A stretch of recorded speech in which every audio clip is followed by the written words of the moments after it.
बच्चों को जो इतिहास पढ़ाया जाता है, आज हमारे पूरे मुल्क में एक गलत इतिहास पढ़ाया जाता है। वो बच्चों के मन में वो बैठ जाता है कि जो मुस्लिम इतिहास है, यहाँ बादशाह आए, यहाँ मुसलमान जो अरब से आए उन्होंने क्या किया, कैसे किया, मुस्लिम बादशाहों ने किस तरीके से हुकूमत की।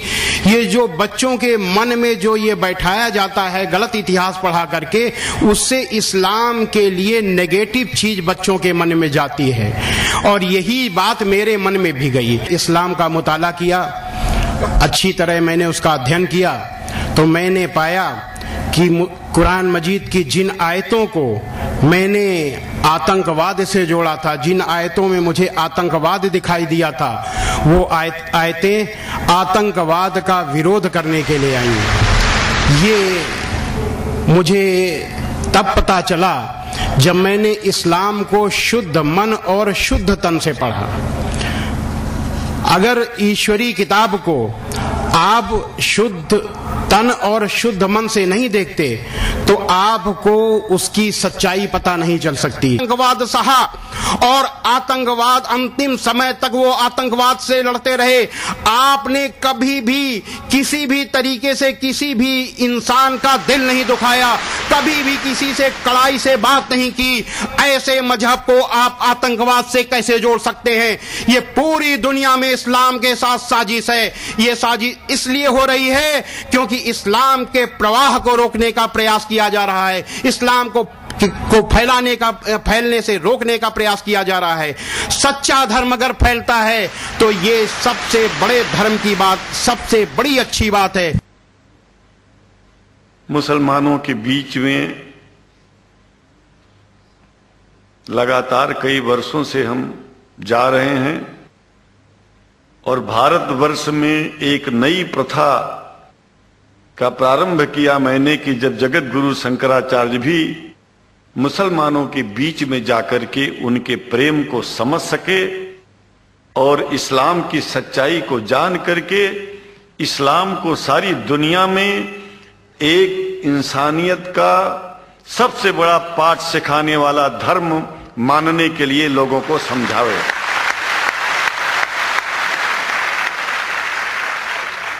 जब लोग इस्लाम को बेदर्द, मुसलमान को बेदर्द, तलवार के जोर पर चलने वाला धर्म बताते हैं तो अगर शायद धरती में कोई दुखी होता होगा तो सबसे ज्यादा दुख मुझको होता है।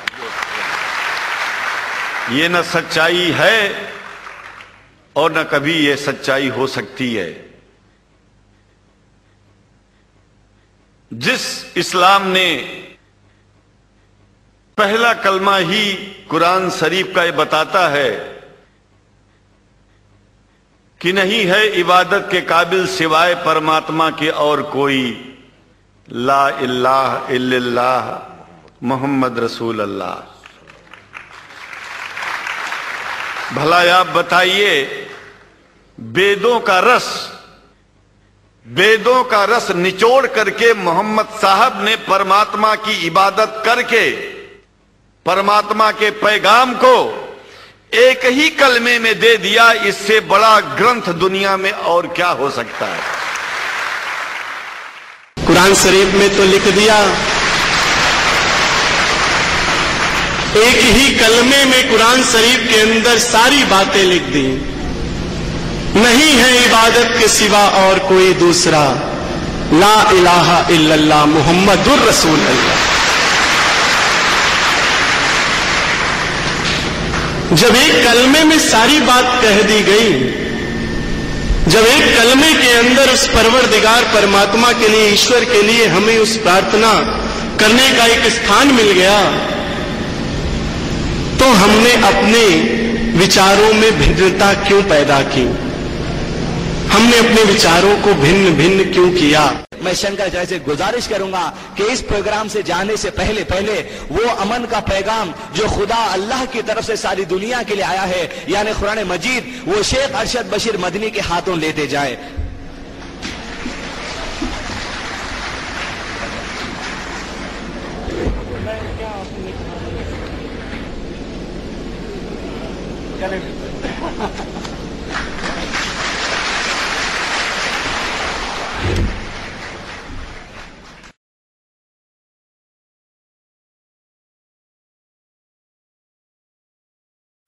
शेख से गुजारिश करता हूँ कि Shaikh Hindi translation senior inspector को दीजिए।